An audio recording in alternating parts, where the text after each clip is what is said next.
बच्चों, second year राजनीति विज्ञान के अंदर जो सेकेंड पेपर है भारतीय राज्य व्यवस्था, उसमें कल अपन ने संविधान सभा के गठन और संविधान निर्माण की पूरी प्रक्रिया उसकी शुरुआत की थी, उसको समझना शुरू किया था।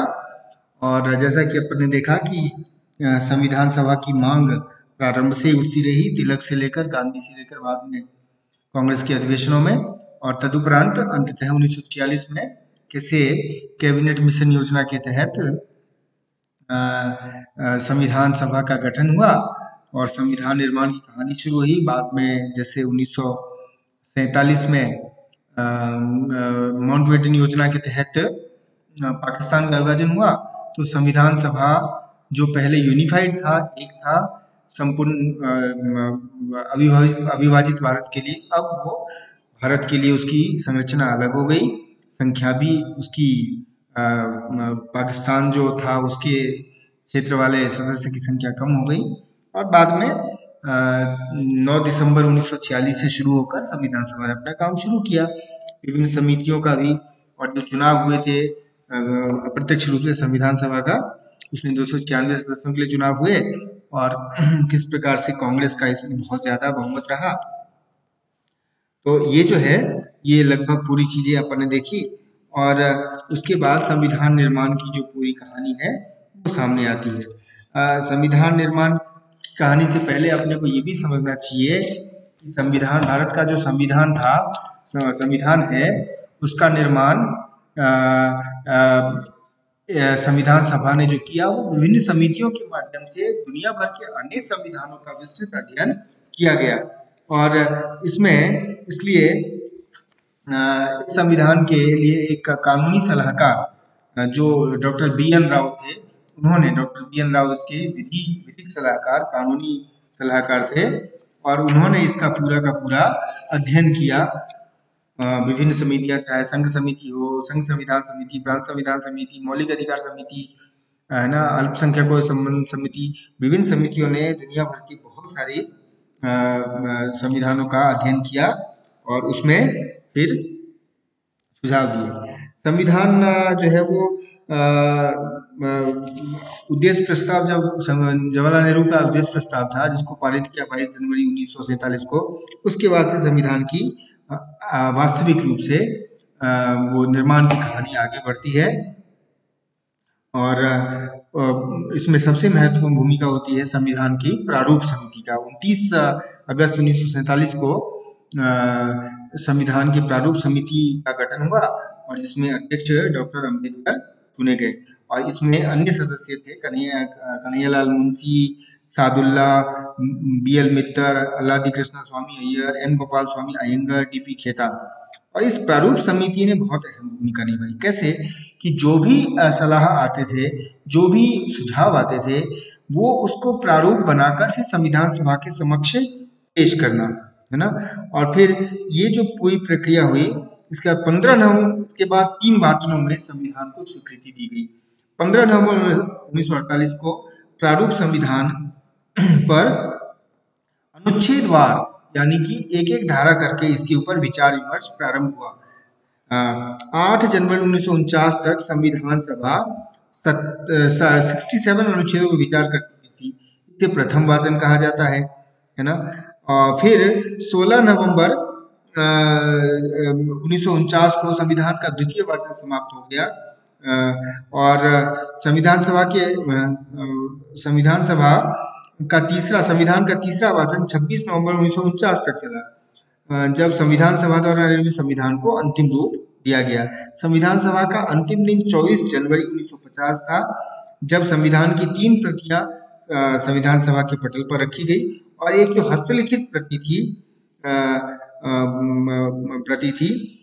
वो, उस पर बहुत सारे कला, आप जब संविधान की कृति देखेंगे तो उसमें कलाकृतियां भी है ना, इवन भगवान राम का भी है, अंकन है, और बहुत सारी चीजें वो अंकित की गई। और दूसरी अंग्रेजी की छपी हुई प्रति थी, और तीसरी हिंदी की हस्तलिखित प्रति थी। सभा के अध्यक्ष ने सभी सदस्यों से इस पर हस्ताक्षर का आग्रह किया, और 26 नवंबर 1949 को संविधान स्वीकृत हो गया संविधान सभा के द्वारा। और 26 जनवरी 1950 को इस संविधान को लागू किया गया और तदनुसार संविधान बनकर तैयार हुआ और भारत एक गणराज्य घोषित हुआ। इस संविधान निर्माण में 2 वर्ष 11 माह और 18 दिन लगे और लगभग उस समय लगभग कुल 64 लाख रुपए का व्यय इस पर हुआ। कुल कुल संविधान के प्रारूप पर 114 दिन की चर्चा हुई और अंततः इसमें 395 अनुच्छेद, 8 अनुसूचियां थी, 22 भाग, 8 अनुसूचियां थी और संविधान जो है वो इस तरह से विश्व के सभी प्रमुख संविधानों के प्रमुख तत्वों को समाहित करते हुए ये इसमें रहे। संविधान सभा में बहुत सारी बहस हुई, बहुत सारी चीजों के ऊपर बहस हुई, चाहे वो मौलिक अधिकार हो, राज्यों का हो, भाषा के ऊपर हो, अल्पसंख्यकों के ऊपर हो, यहाँ तक कि अपने प्रतीक चिन्हों के ऊपर हो, इन सब के ऊपर बहुत सारी बहस हुई और इन्हीं बहस का परिणाम था कि संविधान जो है वो बहुत ही विस्तृत और बहुत ही व्यापक बना भारत का। और जो संविधान सभा का सचिवालय था उसकी परामर्श पर प्रारूप समिति की विचार के लिए जो पहला संविधान का प्रारूप तैयार किया गया था उसमें 243 अनुच्छेद और 13 अनुसूचियां ही थी। और जो प्रारूप समिति ने जो पहला प्रारूप संविधान तैयार किया उसमें 315 अनुच्छेद, 800 अनुसूचियां थी। जब संविधान का दूसरा वाचन समाप्त हुआ तो अनुच्छेदों की संख्या 386 हो गई थी और दूसरे वाचन के बाद जब संविधान अंतिम रूप से स्वीकार हुआ तब आज की स्थिति आई, यानी 395 अनुच्छेद और 8 अनुसूचियां। और इस प्रारूप संविधान में संशोधन कुल मिलाकर 2473 संशोधन प्रस्तुत किए गए थे, है ना। तो ये जो है ये बड़ा अद्भुत संविधान बना और भारत को एक बहुत व्यापक संविधान बनाकर संविधान सभा ने दिया। संविधान सभा की कुछ आलोचनाएं भी होती है। आलोचना ये रही कि कुल मिलाकर क्या संविधान सभा अपने आप में संप्रभु संस्था थी, भारतीयों के हितों का प्रतिनिधित्व करती थी। आलोचक कहते हैं कि चूंकि ये प्रत्यक्ष रूप से निर्वाचित नहीं थी, सभी भारतीयों द्वारा नहीं चुना गया था इसको, इसलिए यह संप्रभु संस्था सभी भारतीयों के संप्रभु संस्था नहीं थी। लेकिन इसके जवाब में तर्क ये है कि उस समय अप्रत्यक्ष रूप से जो भी संभवतः प्रांतीय विधानसभाओं का चुनाव हुआ ने चुनाव किया संविधान सभा का, और कुल मिलाकर देखें तो संविधान सभा में लगभग सभी वर्गों का प्रतिनिधित्व था। कांग्रेस के अतिरिक्त अन्य छोटे कुछ दल के प्रतिनिधि शामिल थे, जैसे किसान, जमींदार, महिलाएं, अल्पसंख्यक, इनके प्रतिनिधि भी अलग से शामिल थे। तो ये जो है ये आरोप लगाना, हाँ निश्चित रूप से ये कह सकते हैं कि प्रत्यक्ष निर्वाचन नहीं हुआ, लेकिन प्रत्यक्ष निर्वाचन न होने के बावजूद संविधान सभा ने जो है वो सभी वर्गों का प्रतिनिधित्व किया, सभी वर्गों से प्रतिनिधि आए थे, है ना। ये संविधान सभा आम सहमति से भी चली कई बार और सर्वसम्मति का भी सहारा लिया गया। वाद विवाद हुए, लेकिन वाद विवाद के उपरांत कई बार बहुत ही आम सहमति से, सामंजस्य से निर्णय लिया गया, ठीक है ना। तो ये जो है संविधान निर्माण की कहानी रही। भारतीय संविधान के जो प्रमुख स्रोत हैं उसके ऊपर देखिए, अगर स्रोत की भी चर्चा कर ले एक बार, क्योंकि वो महत्वपूर्ण है, कहाँ कहाँ से लिए गए प्रावधान। सबसे पहला जो संविधान का स्रोत है वो है 1935 का। वैसे ब्रिटिश भारत के जितने भी संवैधानिक सुधार अधिनियम आए सबकी छाप दिखती है, लेकिन अंततः 1935 का जो भारत सरकार अधिनियम था वो सबसे बड़ा स्रोत रहा। अभी भी कहते हैं 2/3 लगभग हिस्सा उस 1935 के अधिनियम का यहाँ पर लिया गया। हालांकि कुछ भाग 1919 का भी रहा है इसमें, और जितने भी सुधार अधिनियम 1858 से हुए, जब डायरेक्ट ब्रिटिश रूल आया भारत में, तब से लेकर वो ये के अधिनियम से इसमें कुछ न कुछ लिया गया। दूसरा, विभिन्न देशों के संविधानों से, जैसे मौलिक अधिकार अमेरिका के संविधान से, ब्रिटिश संसदीय व्यवस्था ब्रिटेन के संविधान से, फिर संघीय व्यवस्था अमेरिका, ऑस्ट्रेलिया इत्यादि, कनाडा इत्यादि के संविधान से, सूची पद्धति कनाडा और अमेरिका संविधान से, नीति शीर्षक तत्व आयरलैंड के संविधान से, जो आपातकालीन उपबंध है वो जर्मनी की वेमर संविधान से, संशोधन की प्रक्रिया दक्षिण अफ्रीका संविधान से, जापान के संविधान से। तो ये सभी संविधानों का जो अध्ययन किया हमारे समिति और विभिन्न समितियों के अध्यक्षों ने, उनका बहुत ज्यादा प्रभाव यहाँ पर रहता है और वो एक प्रमुख स्रोत वो भी रहे हैं। फिर इसमें विविध जो न्यायिक निर्णय है, न्यायिक निर्णय जो है वो भी संविधान के स्रोत हैं।